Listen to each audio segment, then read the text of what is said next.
Hello everyone student. आज अपन Japan की जो संसद है डाइट के नाम से जिसको संबोधित किया जाता है उसके ऊपर अपन चर्चा करेंगे।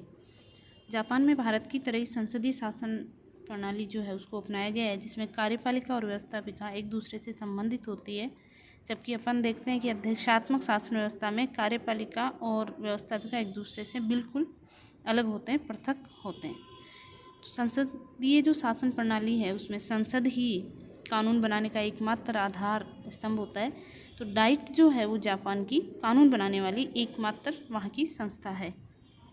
यदि अपन बात करें तो डाइट को जो जापान की संसद है इसको एशिया की सबसे पुरानी संसद भी कहा जाता है। वो इसलिए क्योंकि 1890 में जो मेजी संविधान स्वीकार किया गया था जापान का, उसके अंतर्गत, हालांकि उस समय इसकी जो स्थिति थी वो एक परामर्शदात्री समिति के समान थी। राज्य की जो समझ सत्ता का स्रोत होता है वो सम्राट को बनाया गया था। लेकिन 1947 में जब बाद में नया जो संविधान बना उसमें डाइट की स्थिति में एकदम से अलग उसका रूप सामने आया, परिवर्तन कर दिया गया और प्रधानमंत्री और जो कैबिनेट होते हैं उनको डाइट के प्रति उत्तरदायी बनाकर एक तरीके से डाइट को शासन की प्रमुख धुरी या प्रमुख जो केंद्र है वो बना दिया गया। आज अपन इसके कितने सदन होते हैं, सदन की क्या सदस्य संख्या होती है और साथ ही जापान की जो संसद है डाइट उसके क्या प्रमुख कार्य व शक्तियाँ हैं, इसके ऊपर अपन चर्चा करते हैं। सबसे पहले अपन देखते हैं कि जापान की जो राष्ट्रीय संसद है ये द्विसदनात्मक व्यवस्थापिका है, यानी इसके दो सदन है डाइट के। पहला जो सदन है वो है प्रतिनिधि सदन और दूसरा जो सदन है जिसको सभासद सदन के नाम से पुकारा जाता है। तो इस प्रकार जापान की जो संसद है वो द्विसदनात्मक है, जो डाइट है वो द्विसदनात्मक है। सबसे पहले अपन देखते हैं प्रतिनिधि सभा, इसकी सदस्य संख्या और चुनाव के संबंध में वहाँ पर संसद जो है वो परिवर्तन कर सकती है, तो इसलिए समय समय पर ये परिवर्तित होते रहते हैं। लेकिन फिर भी अपन बात करें तो प्रतिनिधि सदन के सदस्यों की संख्या जो है वो 480 है।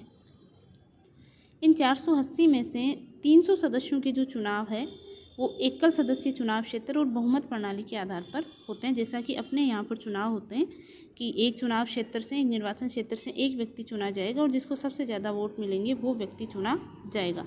लेकिन बाकी जो 180 सीटें बन गई उनका चुनाव आनुपातिक प्रतिनिधित्व प्रणाली की जो सूची प्रणाली होती है उसके आधार पर इन सीटों का, बची हुई 180 सीटों के ऊपर चुनाव होते हैं। सूची प्रणाली में अपन देखते हैं कि ये वोट जो है जनता द्वारा उम्मीदवारों को नहीं बल्कि राजनीतिक दलों को दिया जाता है। राजनीतिक दल किन किन व्यक्तियों की सूची बनाती है उस सूची के आधार पर जनता द्वारा इनको वोट दिए जाते हैं और वही सूची, उम्मीदवारों की जो सूची है वो बाद में राजनीतिक दल प्रतिनिधि सदन में भेज देते हैं। अब अपन बात करें कार्यकाल, तो साधारणतः प्रतिनिधि सभा का जो कार्यकाल है वो 4 साल है, 4 वर्ष है, परंतु इसे कार्यकाल से पूर्व भी विकृत किया जा सकता है। गणपूर्ति जो है कि सदन की बैठक कितने सदस्यों की सहमति हो सकती है, तो वो सदन के कुल जो एक 480 सदस्य हैं उनकी संख्या का 1/3 भाग है। अभी वर्तमान में यदि अपन बात करें तो पिछले कुछ सालों से प्रतिनिधि सदन जो है वहाँ पर उनमें किसी भी एक दल को क्या नहीं मिल रहा है, बहुमत नहीं मिल रहा है। इसलिए गठबंधन की जो सरकारें भारत में भी जैसा कि प्रचलन में है, वहाँ चुनाव पूर्व गठबंधन और चुनाव के बाद गठबंधन दोनों ही प्रचलन में है।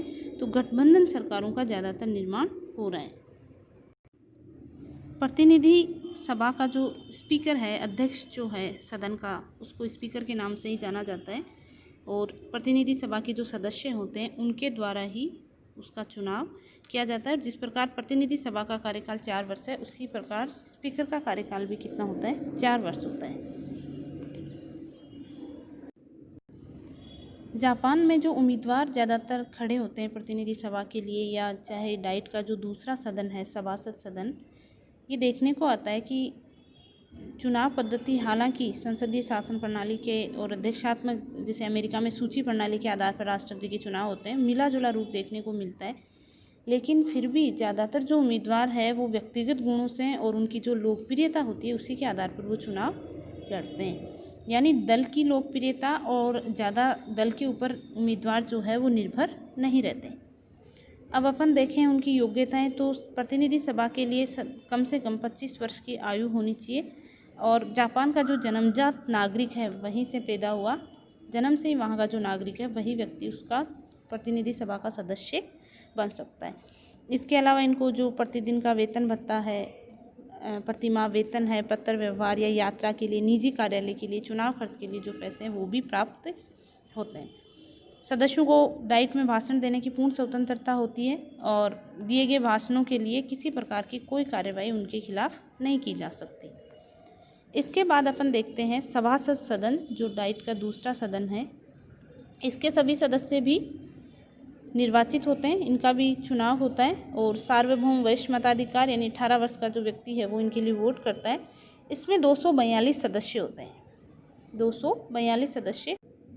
इन 242 सदस्यों में से 146 जो सदस्य हैं वही निर्वाचन क्षेत्रों से चुने जाएंगे एकल सदस्य से, और बाकी जो 96 सदस्य हैं वो आनुपातिक प्रतिनिधित्व प्रणाली की उसी सूची प्रणाली के आधार पर निर्वाचित किए जाते हैं। इसका जो कार्यकाल है वो ये एक तरीके से स्थायी सदन है, इसका विघटन नहीं किया जा सकता जैसा कि अपने राज्यसभा है। कार्यकाल 6 वर्ष है और 3 वर्ष पश्चात आधे सदस्य जो है वो क्या हो जाते हैं, सेवानिवृत्त या अवकाश ग्रहण कर लेते हैं और उसके स्थान पर नए सदस्यों का निर्वाचन हो जाता है। निर्वाचित होने वाले प्रत्याशी की यदि आयु की बात करें तो 30 वर्ष होनी चाहिए। प्रतिनिधि सभा के लिए अपन ने देखा 25 वर्ष थी। और सदन की गणपूर्ति के लिए यहाँ भी 1 सदस्यों की जो उपस्थिति है वो आवश्यक होती है। यहाँ सभासद सदन का भी एक अध्यक्ष होता है जिसकी निर्वाचन है वो सभासद सदन के सदस्यों के द्वारा ही किया जाता है।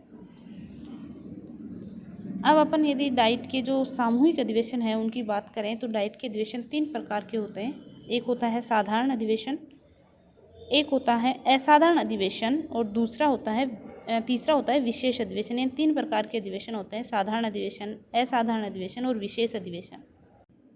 जो साधारण अधिवेशन है, पहले प्रकार का अधिवेशन, वो वर्ष में एक बार अवश्य होना चाहिए और इसके लिए साधारणतः मंत्रिमंडल का निर्णय प्रमुख होता है कि उसके अनुसार राज्याज्ञा जारी कर दी जाती है और ज़्यादातर ये दिसंबर के महीने में बुलाया जाता है। असाधारण जो अधिवेशन है वो कभी भी बुलाया जा सकता है और इसके लिए ज़रूरी है कि दोनों सदनों में से किसी एक सदन की सदस्यता का जो चौथा भाग है वो या चौथे भाग से ज़्यादा भी हो सकते हैं, वो डाइट के असाधारण अधिवेशन की मांग करें तो ऐसा हो सकता है।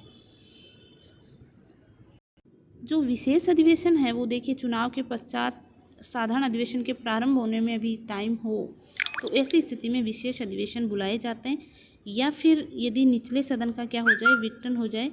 लेकिन जो सभासद सदन है, जो प्रतिनिधि सभा जिसका विघटन होता है क्योंकि सभासद सदन है वो स्थायी सदन है, तो उसके अधिवेशन और बैठकें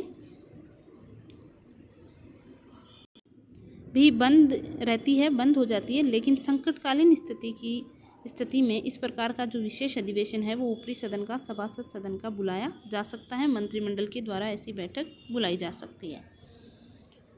उसके बाद अपन देखते हैं डाइट की शक्तियाँ, उसके कार्य, वो कौन कौन से कार्य करती है। सबसे पहले देखते हैं अपन विधायी शक्तियाँ। विधायी शक्तियों के मामले में डाइट जो है वो शासन का प्रमुख अंग है और कानून बनाने वाली एकमात्र संस्था है। सबसे पहले अपन बात करते हैं साधारण विधेयक की। तो साधारण विधेयक है वो दोनों सदनों में से किसी भी सदन में प्रारंभ किए जा सकते हैं, यानी उसकी शुरुआत प्रतिनिधि सदन से भी हो सकती है और सभासद सदन से भी। यदि मान लीजिए कोई साधारण विधेयक प्रतिनिधि सदन से पारित करके सभासद सदन में भेजा जाता है तो जो सदन है, जो द्वितीय सदन है, वो या तो उसको पास कर सकता है या फिर 60 दिन तक, 2 महीने तक वह उसके ऊपर किसी प्रकार की कोई कार्यवाही न करे या फिर उस विधेयक को संशोधित कर दे या रद्द कर दे। तो यानी कि दोनों सदनों के बीच में असहयोग की स्थिति पैदा हो गई। तो ऐसी स्थिति में दोनों सदनों की एक संयुक्त कॉन्फ्रेंस समिति स्थापित की जाती है और वो विधेयक के विषय में मतभेद को दूर करने की कोशिश करती है। जैसा कि अपने यहाँ पर भी है कि साधारण विधेयक के संबंध में यदि किसी प्रकार का लोकसभा और राज्यसभा में मतभेद हो तो अनुच्छेद 108 के तहत बैठक बुलाई जाती है, संयुक्त बैठक, और उसमें फिर निर्णय किया जाता है। तो यहाँ पर भी जो संयुक्त कॉन्फ्रेंस समिति है वो मतभेदों को दूर करने की कोशिश करती है। यदि मतभेद फिर भी नहीं होते हैं दूर तो यहाँ मतदान नहीं होता है। अपने यहाँ पर संसद का जो संयुक्त अधिवेशन होता है उसमें मतदान द्वारा उस विधेयक पर निर्णय किया जाता है। यहाँ पर फिर प्रतिनिधि सदन को उस विधेयक को दोबारा से 2/3 बहुमत से पास करना पड़ता है और यदि प्रतिनिधि सदन से वह विधेयक दोबारा भी 2/3 बहुमत से पास हो जाता है तो वह विधेयक दोनों सदनों से पास समझा जाएगा। और मान लीजिए पहले विधेयक सभासद सदन से आया था और फिर वो प्रतिनिधि सदन में गया, तो प्रतिनिधि सदन यदि विधेयक को रद्द कर दे तो उस पर न तो सभासद सदन पुनः विचार कर सकता है और नहीं उसे दोबारा आरंभ कर सकता है। तो यानी वो ज़्यादा से ज़्यादा 60 दिन तक इन साधारण विधेयक को दूसरा सदन रोके रख सकता है। तो ये व्यवस्था अपने यहाँ की जो राज्यसभा है उससे मिलती जुलती है। फिर अपन देखते हैं कार्यपालिका शक्तियाँ।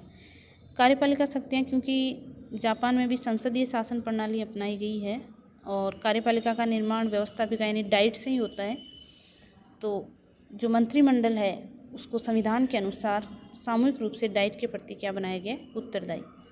प्रतिनिधि सदन में जिस दल को बहुमत मिलता है या गठबंधन को, उसी का जो नेता है वो प्रधानमंत्री द्वारा चुना जाता है। इसके अलावा यदि प्रतिनिधि सदन अविश्वास प्रस्ताव पारित कर दे तो भी मंत्रिमंडल को त्यागपत्र देना पड़ता है। संसदीय शासन व्यवस्था की तरह ही अपनी जो भारत में जैसी व्यवस्थाएं वैसी जापान में है कि जैसे डाइट के जो सदस्य होते हैं वो मंत्रियों से प्रश्न पूछ सकते हैं, पूरक प्रश्न पूछ सकते हैं, या उनके विरुद्ध किसी प्रकार के जैसे काम रोको प्रस्ताव है, निंदा प्रस्ताव है, ये भी पास कर सकते हैं। तो इस प्रकार जो संसदीय शासन प्रणाली में व्यवस्थापिका को शक्तियाँ प्राप्त होती है वो जापान की डाइट को भी प्राप्त है। उसके बाद में अपन देखते हैं वित्तीय शक्तियाँ। तो क्योंकि संसद संपूर्ण जापान का प्रतिनिधित्व करती है तो राष्ट्रीय अर्थव्यवस्था पर पूरा अधिकार भी किसका हो गया, जापान का ही हो गया। तो कैबिनेट द्वारा जो भी बजट पेश किया जाता है उसे डाइट ही पास करती है। डाइट के द्वारा उस बजट की संपूर्ण जो जांच है वो की जाती है, प्रत्येक मद के ऊपर चर्चा होती है, उसकी आलोचना होती है। बजट जो है वो कैबिनेट द्वारा प्रतिनिधि सदन के सम्मुख रखा जाता है और उसके पश्चात वो कहाँ जाता है, सभासद सदन में।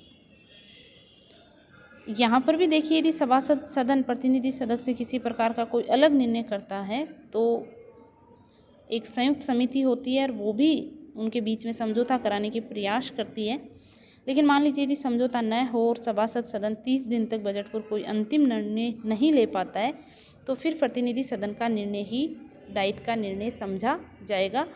यानी कहने का अर्थ अभिप्राय ये है कि विधायी शक्तियों में अपन ने देखा कि 60 दिन तक सभासद सदन है जो साधारण विधेयक को रोके रख सकता है, और जो वित्तीय शक्तियां हैं या जो बजट है, जो धन विधेयक है, उनको वो 30 दिन तक यदि कोई निर्णय नहीं लेता है तो फिर वो प्रतिनिधि सदन का निर्णय क्या माना जाएगा, दोनों सदनों का निर्णय, डाइट का वह निर्णय माना जाएगा। तो यहाँ पर भी जो वित्तीय मामलों में भी प्रतिनिधि सदन को ज़्यादा शक्तियाँ प्राप्त है।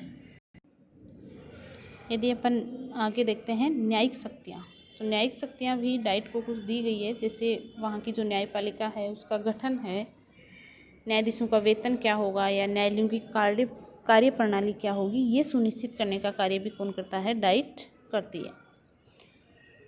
इसके अलावा डाइट द्वारा अपने सदस्यों में से भी एक महाभियोग न्यायालय की क्या करी जाती है, स्थापना की जाती है, जो न्यायाधीशों के विरुद्ध क्या करता है, जांच करता है। और मान लीजिए कोई न्यायाधीश भ्रष्टाचार फैलाए या अपने कर्तव्यों की क्या करता है, उपेक्षा करता है, तो फिर उसके विरुद्ध महाभियोग की कार्रवाई डाइट के द्वारा चलाई जाती है। और इसमें दोनों सदनों के बराबर सदस्य एक समिति बनाई जाती है, दोषारोपण समिति, जो न्यायाधीश के उन दोषारोपण जो भी उसके ऊपर किया जाता है उनकी जांच करती है। और इसमें 14 सदस्य होते हैं टोटल, और दोनों सदनों से, चाहे वो प्रतिनिधि सदन है सभा सदन, दोनों से बराबर सदस्य लिए जाते हैं। निर्वाचन संबंधी यदि अपन शक्तियाँ देखें तो प्रधानमंत्री वहाँ पर देखिए डाइट के सदस्यों में से एक प्रस्ताव के द्वारा चुना जाता है। इसके अलावा अपने सदन की योग्यताओं को निश्चित करना, या फिर अपने अधिवेशन के अध्यक्ष है, स्पीकर है, स्थायी जो अध्यक्ष है या स्थायी समितियों के जो अध्यक्ष है, उपाध्यक्ष, इनका चुनाव भी निर्वाचन जो है वो डाइट के दोनों सदनों द्वारा किया जाता है। यहाँ पर देखिए प्रधानमंत्री के चयन में भी प्रतिनिधि सभा का जो अधिकार है वही सर्वोच्च है। हालांकि क्योंकि देखिए अपन ने देखा कि प्रतिनिधि सभा का जो चुनाव है उसमें 2 तरीके से, एकल सदस्य निर्वाचन क्षेत्र से और सूची प्रणाली से भी होता है। तो यहाँ पर भी प्रतिनिधि सदन जो है, दोनों सदन, चाहे वो प्रतिनिधि सदन है या सभासद सदन, वो एक तरीके से नामांकन करते हैं कि किस व्यक्ति को प्रधानमंत्री चुना जाएगा। लेकिन यहाँ पर सभासद सदन है वो केवल 20 दिन का विलम्ब कर सकता है। बाकी प्रतिनिधि सभा के द्वारा जो नामांकित सदस्य होता है वही प्रधानमंत्री बनता है। उसके बाद यदि अपन देखें संवैधानिक शक्तियाँ, संविधान में संशोधन से संबंधित शक्तियाँ, तो वो डाइट में दोनों सदनों से में प्रस्ताव रखे जा सकते हैं और दोनों ही सदनों की जो संयुक्त बैठक है उसमें 2/3 सदस्यों के या 2/3 बहुमत से उनको पारित होना जरूरी होता है। यहाँ पर यदि 2/3 बहुमत से या अधिक संख्या से पास किया जाना चाहिए, लेकिन यदि ये नहीं होता है तो उसके बाद उस पर क्या होता है, जनमत संग्रह भी वहाँ पर किया जाता है।